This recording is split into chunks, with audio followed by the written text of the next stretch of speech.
दोस्तों नमस्कार। आज का वीडियो में आप सभी का स्वागत है। आज का विषय है विल यानी वसीयत। पर ना जाने क्यों जैसे ही वसीयत की बात आती है तो हमारे भारतवर्ष में काफी लोगों के अंदर एक ये भैसा उठता है कि क्या हमारे जाने के बारे में सोचा जा रहा है। तो देखिए दोस्तों, ऐसा बिल्कुल भी नहीं है, मगर साथ साथ देखिए हमको एक ट्रुथ से भी समझना पड़ेगा और जिसको हमको मानना पड़ेगा कि देखिए जो भी आया है उसको एक ना एक दिन इस पृथ्वी से जाना ही है।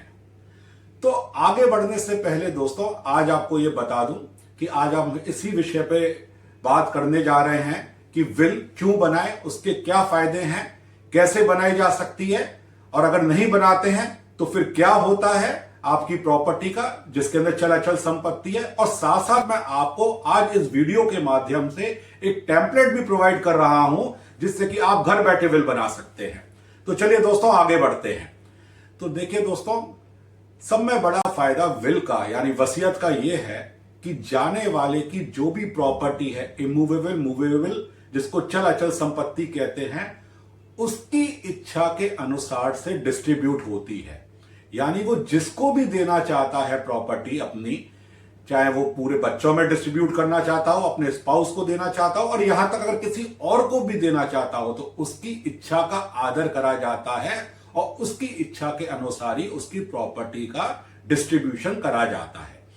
अब बात यह आती है कि अगर मान लिए आपने विल नहीं बनाई तो क्या होगा। तो देखिए दोस्तों, उससे क्या होता है कि पहले तो आपको यह बताता हूं कि जब आप विल नहीं बनाते तो ऐसे परिस्थिति में लॉ के अंदर ऐसे व्यक्ति को जो चला जाता है बिना विल बनाए हुए, ऐसी पोजीशन में कहा जाता है इंटेस्टेट, यानी बिना वसीयत बनाए हुए कोई चला गया। तो ऐसी परिस्थिति में देखिए थोड़ा सा सब मामला आपके वारिसों के लिए कठिन हो जाता है। साथ साथ बिना बात का कभी कभी आपस के अंदर आपके वारिसों के अंदर विवाद हो जाता है। अब ये वारिस कैसे डिवाइड होते हैं, ये आपके सक्सेशन एक्ट के हिसाब से होते हैं और ये आपके लीगल हेयर्स कहलाते हैं। तो बेहतर ये रहता है कि आप विल बनाइए और विल बनाने के बाद में आप अपने हिसाब से जिसको जो देना चाहें वो आप दे सकते हैं। अब दूसरी चीज एक और आपको बता दूं कि लीगल हेयर क्या होते हैं और लीगल हेयर सर्टिफिकेट कैसे निकलता है। तो देखिए दोस्तों, लीगल हेयर्स आपके वो होते हैं जो कि आपके सक्सेशन एक्ट के हिसाब से या आपके धर्म के हिसाब से जिनका डिसीजन होता है। और ये लीगल हेयर सर्टिफिकेट अक्सर आपके तहसील से, तहसीलदार के यहां से, या एसडीएम कोर्ट से, जो रेवेन्यू कोर्ट होता है, वहां से निकलवाए जा सकते हैं। अब आपको एक चीज का ये याद रखना है, उसके अंदर जितने भी आपके लीगल हेयर्स होते हैं उन सबके नाम आते हैं। वो ये डिसाइड नहीं करते हैं इन केस की ये विल इसके नाम पर थी या इसके नाम पर नहीं थी। उसका काम सिर्फ और सिर्फ आपके लीगल हेयर्स के बारे में डिसाइड करना है। मगर अगर आपने विल बनाई हुई है तो उसका जो डिस्ट्रीब्यूशन है प्रॉपर्टी का वो आपके विल के अनुसार होगा। अब नेक्स्ट पॉइंट पे आते हैं कि देखिए विल कैसे बनाई जाए। तो मैं आपको एक टेम्पलेट तो प्रोवाइड कर ही रहा हूं, मगर साथ साथ आप यहां पे ये याद रखिए कि विल एक प्लेन पेपर पे बनाई जा सकती है। आपको किसी भी स्टैम्प पेपर इत्यादि की बिल्कुल भी जरूरत नहीं है, घर बैठे विल बनाई जा सकती है। उसका तरीका यह कि आपने अपनी जितनी भी प्रॉपर्टी है उसका आकलन करके उसके हिसाब से आपने जिसको जो देना चाहते हैं आप डिस्ट्रीब्यूट कर दीजिए। आपको इसके लिए साथ साथ आपने जब विल बना ली तो जब आप साइन करेंगे तो आपको 2 विटनेस की जरूरत पड़ेगी। और इन विटनेस का काम देखिए सिर्फ ये है कि वो ये विटनेस करते हैं कि आपने उनके सामने स्वेच्छा से वहां पर सिग्नेचर्स करें और ये विल आपके द्वारा ही बनाई गई है और किसी भी जोर जबरदस्ती से आपसे नहीं बनवाई गई है। क्या वो विल उनके लिए पढ़ना और आपको पढ़ाना जरूरी है? तो जी बिल्कुल नहीं है। ये मैं समझा दूं आपको कि उनका काम सिर्फ ये है कि उन्होंने विल में आपको साइन करते हुए देखा था और दूसरा आपने स्वेच्छा से बनाई है। अब नेक्स्ट स्टेप ये आता है कि देखिए एक मिथ ये भी है कि अगर आपने बैंक में मान लिया आपने आपके अकाउंट्स है तो जो आपने नॉमिनी बना दिया वो ही आपका ऑटोमेटिक वारिस हो जाता है। तो देखिए दोस्तों, ये एक मिथ है, ऐसा बिल्कुल नहीं है। जो नॉमिनी होता है वो बेसिकली एक तरीके से ट्रस्टी होता है आपके जितने भी आपके लीगल हेयर्स हैं उनके लिए। तो वो अगर आपने विल नहीं बनाई तो वो जो नॉमिनी होता है उसका काम ये है कि वो जो भी प्रॉपर्टी है वो सब लीगल हेयर को वो डिस्ट्रीब्यूट करे। वो खुद भी एक लीगल हेयर हो सकता है। और अगर आपने विल बनाई है तो जिसके नाम पर आपने वो अकाउंट का पैसा डिस्ट्रीब्यूट करना चाहा है वो उसी को पैसा जाएगा। अब नेक्स्ट स्टेप वो ये है कि क्या विल को रजिस्टर कराना जरूरी है।